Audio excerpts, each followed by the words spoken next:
Simbora, pessoal! Então, como eu estava dizendo a vocês, nós temos que ter cuidado com essa história do estado de necessidade justificante e o estado de necessidade exculpante. Por quê? Como eu acabei de dizer e faço questão de repetir, para fins de reconhecimento do estado de necessidade, o Código Penal segue escancaradamente a teoria monista ou unitária.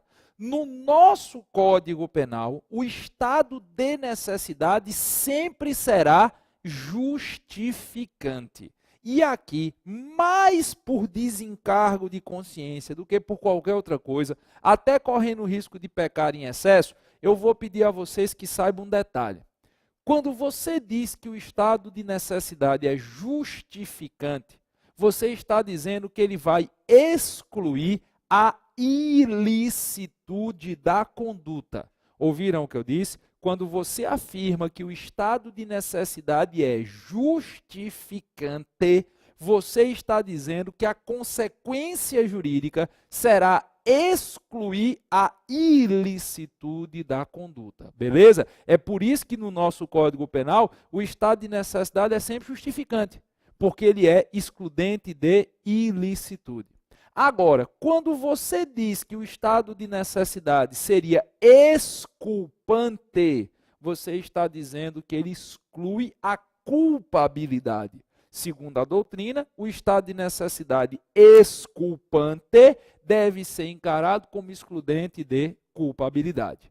A teoria diferenciadora que é adotada no Código Penal Militar, olha o bizu, a teoria diferenciadora, que é uma teoria derivada do direito alemão, que é seguida, que é adotada no Código Penal Militar, ela admite o estado de necessidade tanto como justificante quanto como exculpante.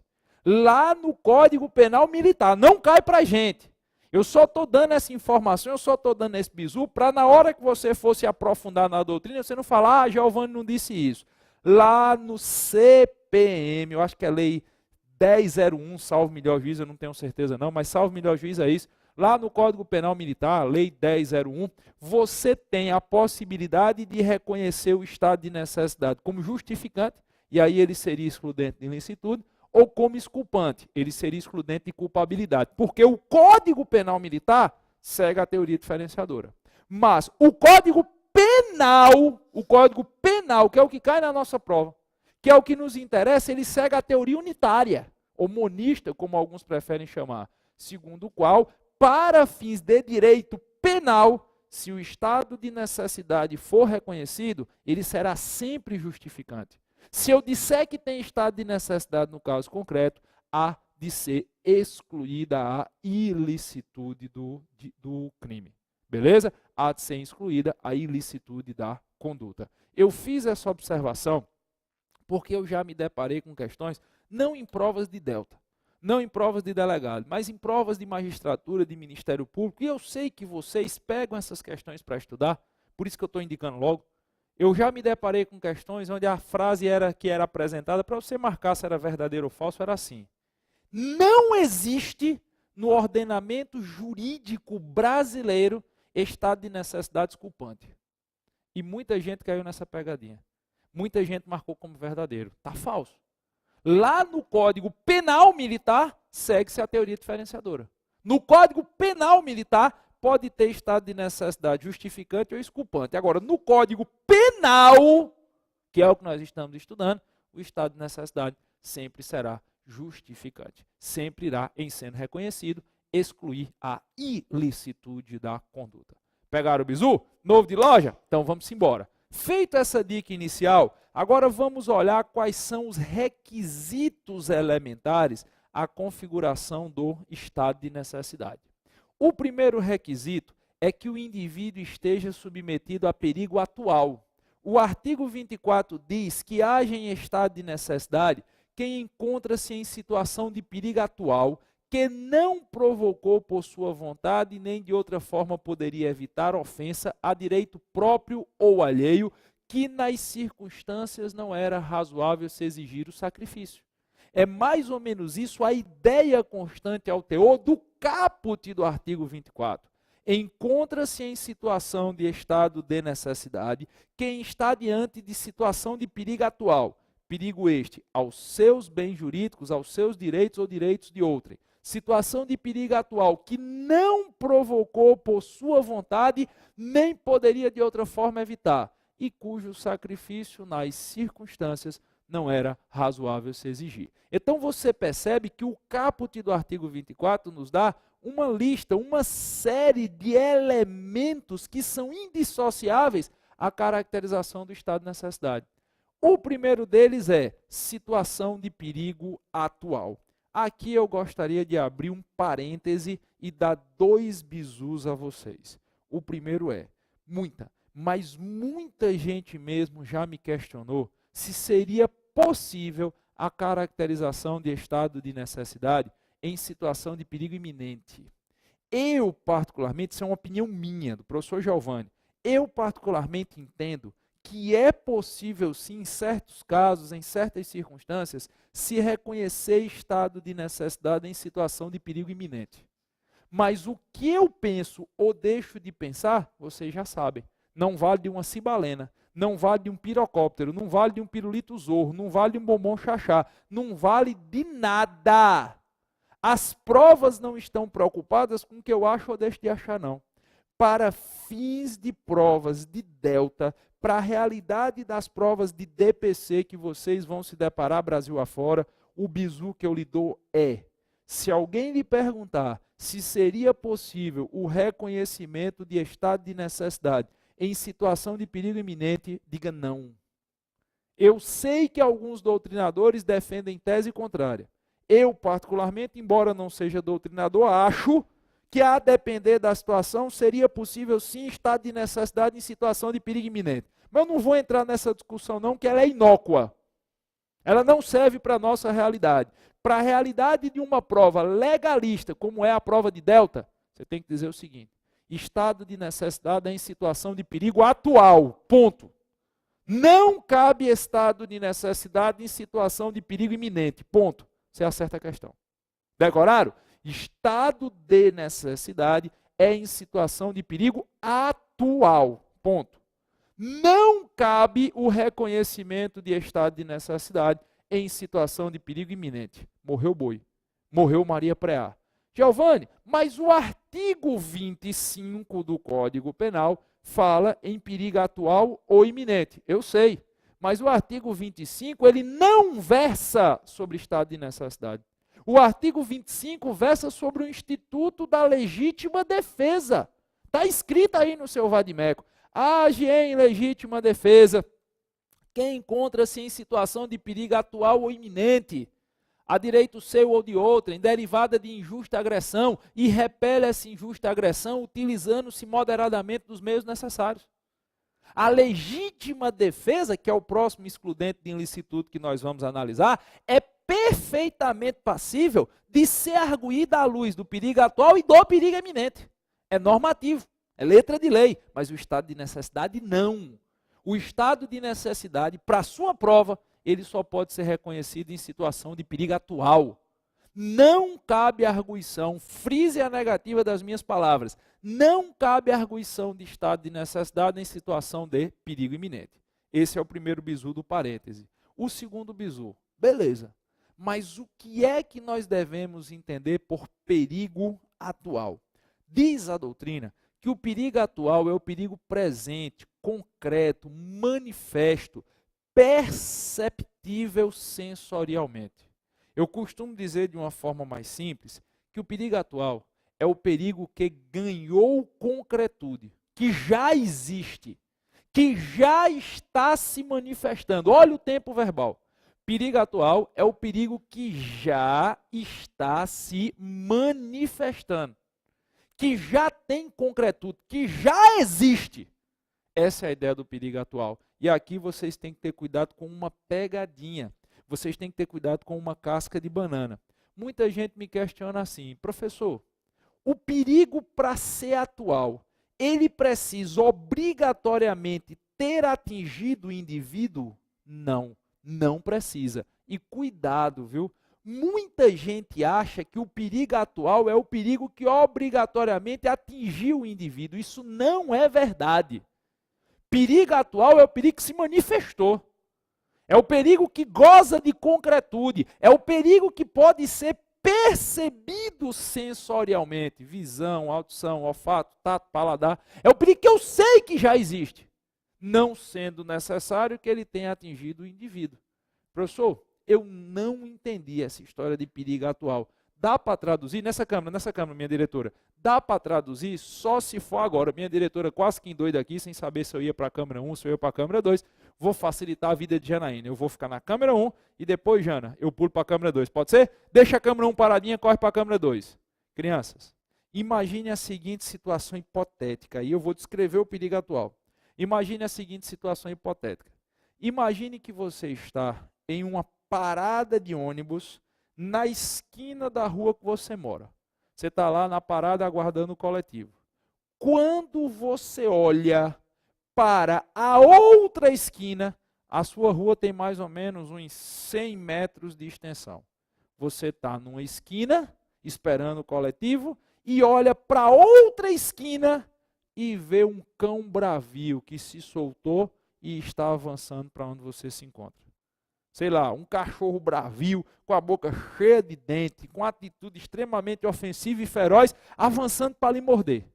Existe entre vocês um quarteirão inteiro.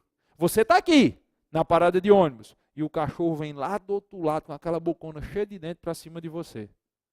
Esse perigo já lhe atingiu? Não. Esse perigo ainda não lhe atingiu, mas ele é atual.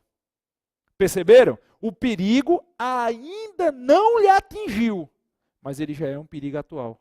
Por quê? Ele é manifesto, ele é concreto, ele é perceptível sensorialmente. Do jeito que você está aqui na parada, quando você bate a bola do oi, quando você olha, você enxerga, você percebe, você consegue ter a exata noção que o perigo se aproxima. Aquele perigo já goza de concretude. Consequentemente, ele já pode ser entendido como perigo atual. Você não precisa esperar, e seria interessante que você gravasse a negativa das minhas palavras, você não precisa esperar que aquele cachorro comece a lhe morder para poder se valer do estado de necessidade. Não seria nem razoável. Eu vou ficar aqui, venha, Totó, me morda. Vou esperar ele dar a primeira bucanhada para poder fazer alguma coisa. Isso não é razoável. Se você, para evitar ser mordido, precisasse, por exemplo, atirar no cachorro, a depender da situação, isso poderia sim ser arguído como excludente de ilicitude do estado de necessidade. Por quê? Porque você tem concretamente uma situação de risco. Você tem concretamente uma situação de perigo. O perigo já é manifesto. Perceberam? Então, cuidado com esses dois detalhes. Para nós podermos reconhecer o estado de necessidade, o perigo tem que ser atual. Não cabe, para fins de sua prova, não cabe estado de necessidade em situação de perigo iminente. Mas, para nós considerarmos que o perigo é atual, não é necessário que o perigo já tenha atingido o indivíduo, ou já tenha atingido terceiros. Basta que ele seja manifesto. Nós estamos gravando aqui nesse estúdio, vocês não percebem, mas atrás das câmeras aqui, nós temos um espaço com fio, com luzes. Aqui o estúdio, pensa, aqui de trás das câmeras é cheio de equipamento eletrônico. Tem minha diretora Janaína, tem o pessoal lá no QG fazendo montagem e edição, mas tem um bocado de equipamento eletrônico. Então vamos supor que Deus o livre e guarde e começasse um incêndio em um desses spots de luz, que se eu olhar eu fico ceguinho, não gravo mais aula. Pense numa luz forte. Tem vários spots de luz aí para iluminar a sala. Vamos supor que começasse um incêndio num desses spots de luz. As chamas estão lá. Eu ainda não estou sendo queimado não, graças a Deus. O fogo ainda não me atingiu, mas o perigo é atual. Eu não estou vendo as chamas, foi olhar para a luz. Eu não estou sentindo o cheiro de queimado. Eu não estou percebendo a fumaça tomar conta do ambiente. Embora eu ainda não tenha sido atingido pelas chamas, eu já consigo perceber sensorialmente o perigo. Nesse caso, há de se reconhecer o perigo atual. Se os demais requisitos estiverem satisfeitos, nós poderemos reconhecer no final o estado de necessidade. Beleza? Então vocês já sabem o que é perigo atual. Agora eu vou aproveitar o ensejo, como eu sei que muita gente vai me questionar, e vou matar 2 coelhos com a cajadada só, sem cometer crime ambiental. Você sabe o que é perigo atual. Então vamos aproveitar o barco e analisar o que seria perigo iminente. Perigo iminente, como ensina a doutrina clássica, é o perigo que ainda não se manifestou. Perigo iminente é o perigo que ainda não goza de concretude, ainda não é manifesto, mas que uma pessoa razoável, um homem médio, de novo o conceito do homem médio sendo trazido à baila, um homem médio é capaz de antevê-lo, é capaz de visualizá-lo, é capaz de perceber que ele está em vias de se manifestar. Quando você fala em perigo iminente, você tem que lembrar de 2 detalhes. O perigo iminente, ele ainda não goza de concretude. Ouviram o que eu disse? O perigo iminente, ele ainda não goza de concretude, ele ainda não se manifestou. O perigo iminente, ele está em vias de acontecer. O perigo iminente está faltando bem pouquinho para ele se manifestar, mas ele ainda não se manifestou. E segundo, o perigo iminente, ele pode ser antevisto. Ele pode ser visualizado previamente por uma pessoa razoável, por um homem médio, uma pessoa normal, dotada de bom senso e razoabilidade, que o direito penal espera que todo mundo tenha, seria capaz de perceber que dentro de muito pouco tempo, aquela situação de perigo se tornaria concreta. Nesse caso, nós temos o perigo iminente. E aí veja um detalhe. No perigo atual, a situação de perigo já existe, já é manifesta, já goza de concretude. No perigo iminente, a situação de perigo está em vias de se manifestar, em vias de se tornar atual, em vias de ganhar concretude. No perigo iminente, a situação de perigo ela pode ser antevista, ela pode ser, aspas, visualizada previamente por um homem médio, por um ser dotado de bom senso e de razoabilidade. Mas talvez você esteja em casa meio encafifado, assim, com a bola de oi para a tela do computador feito caboré de ureia, pensando, Giovanni, perigo atual eu captei a ideia, mas eu não consegui captar a ideia acerca de perigo iminente. Dá para traduzir através de um exemplo? Claro, lógico, é evidente. Vamos imaginar o seguinte, vamos imaginar que você esteja sacando dinheiro em um banco 24 horas. Nós sabemos que, infelizmente, tanto as grandes quanto as pequenas cidades brasileiras, elas são assoladas cotidianamente aí por notícias de roubos, de furtos, de crimes violentos. Então hoje a maioria das pessoas, o homem comum, quando ele vai sacar dinheiro, ele já vai assustado. Tem gente mesmo, eu conheço várias pessoas que dizem, Giovanni, nem com dinheiro eu ando com cartão. Tem lá 5 ou 10 reais no bolso, mas eu ando com cartão de débito, cartão de crédito, e quando eu preciso sacar dinheiro, eu vou num shopping. Eu tenho amigos e amigas que elas vão no shopping só para sacar dinheiro.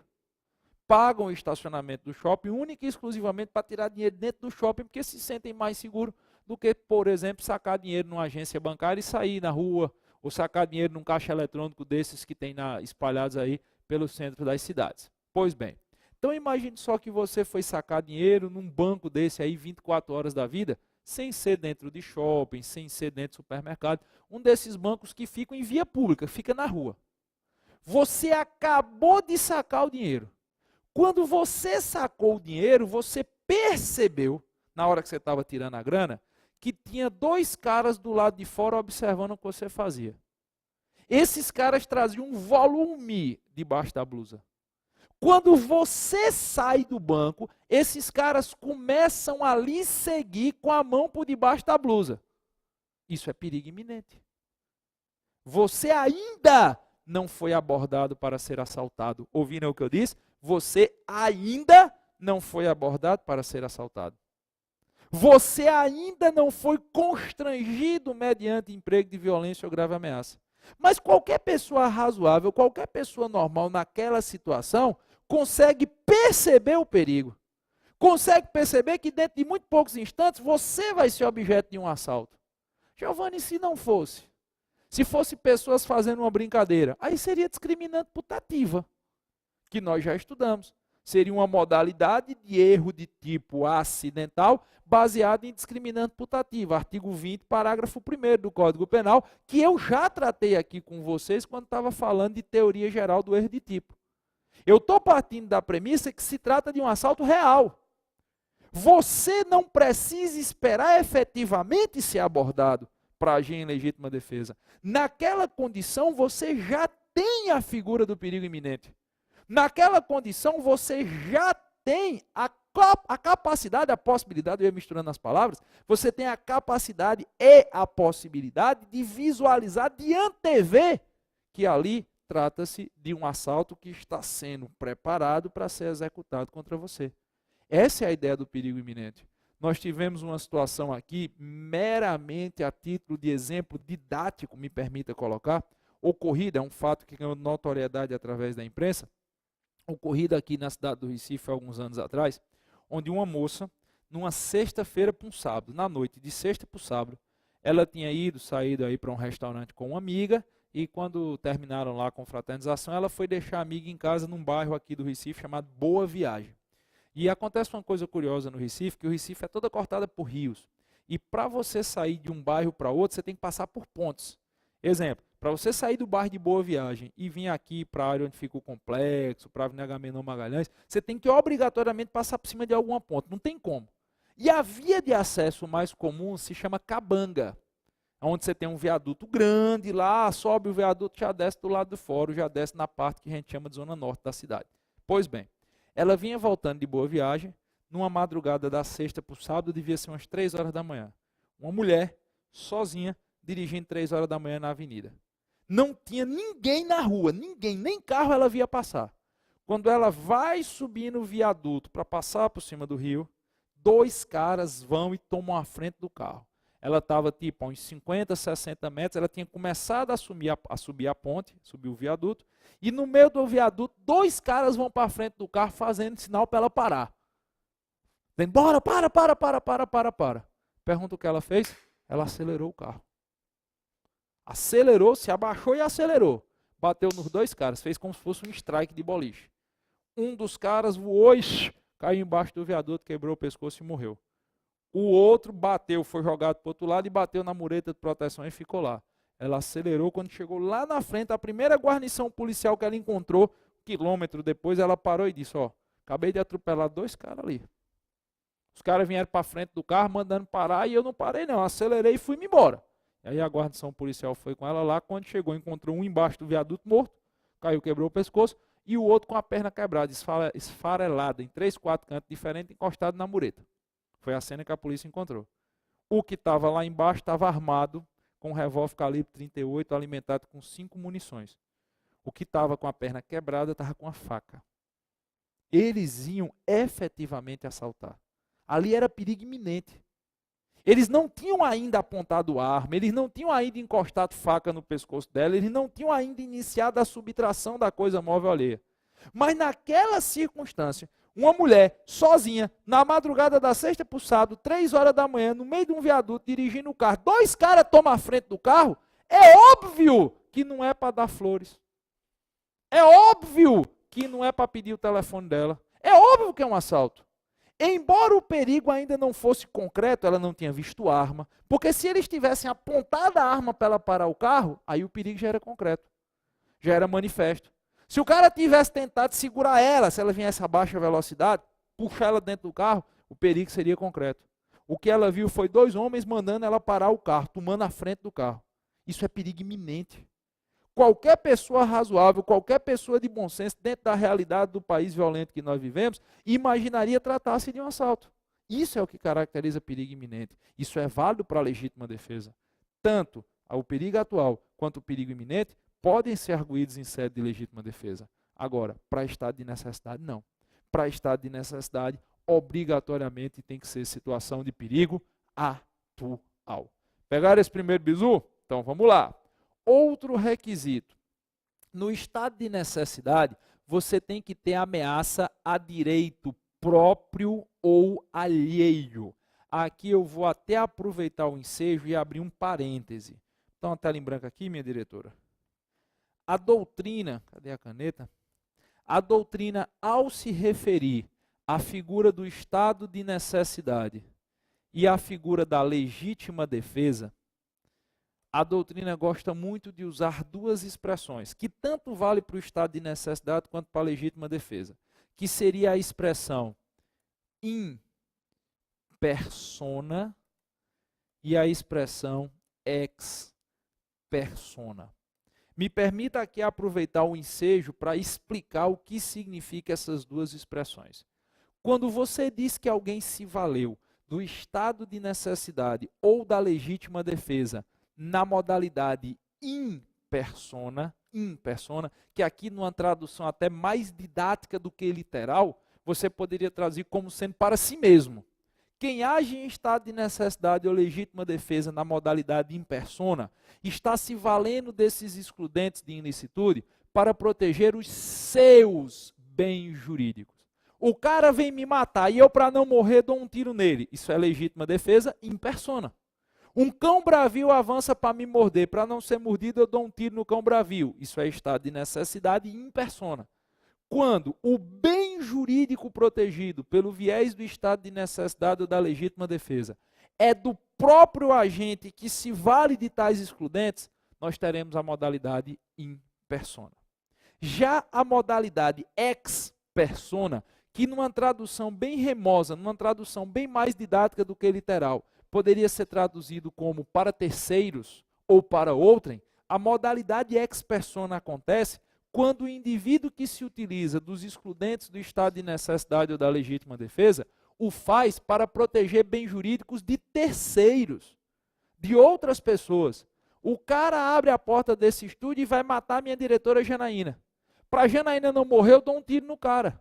Isso é, em tese, legítima defesa. Legítima defesa ex persona. Eu estou me valendo da legítima defesa para proteger a vida de Janaína. Eu estou me valendo da legítima defesa para proteger os bens jurídicos dela, não meu. Isso é legítima defesa ex persona, como poderia ser, dependendo da situação, estado de necessidade ex persona.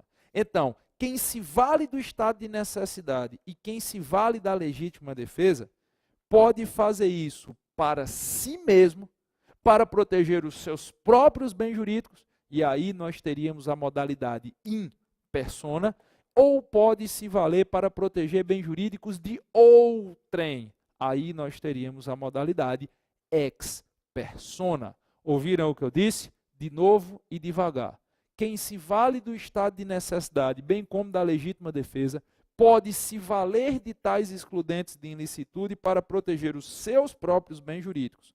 Modalidade in persona.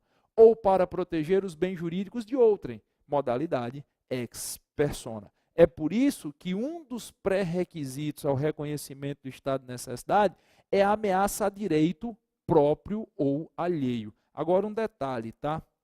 Embora o comum seja se usar a expressão direito, aqui nós devemos tomar essa expressão em sentido lato, em sentido amplo, abrangendo os bens jurídicos tutelados pelo ordenamento penal. As pessoas dizem, poxa, Giovanni, a lei fala ameaça a direito próprio ou alheio. Eu devo tomar esse termo direito em estrito senso? Não. Você deve tomar esse termo direito em sentido lato. Você deve tomar esse termo direito em sentido amplo, como sinônimo, significando os bens jurídicos que, em tese, são submetidos à tutela do direito penal. Então, eu tenho que ter um perigo atual que está ameaçando o direito do indivíduo ou direito de terceiros. Beleza? Só que eu vou mais longe. Para que eu possa reconhecer a figura do estado de necessidade, além da situação de perigo atual, que ameace direito próprio ou alheio, eu tenho que ter certeza que essa situação não foi causada voluntariamente por quem está se utilizando do excludente do estado de necessidade. E que a utilização de tal excludente seja inevitável. Ou, em outras palavras, quem gera a situação de perigo por sua vontade, quem gera a situação de perigo porque quer, não pode se valer do excludente de ilicitude do estado de necessidade. Ouviram o que eu disse? Quem gera a situação de perigo por sua vontade não pode se valer do excludente de ilicitude do estado de necessidade. E aqui tem uma pegadinha gigantesca. Aqui tem uma pegadinha apocalíptica que eu só falo para vocês se vocês me ajudarem clicando, por favor, na quarta parte da aula de hoje.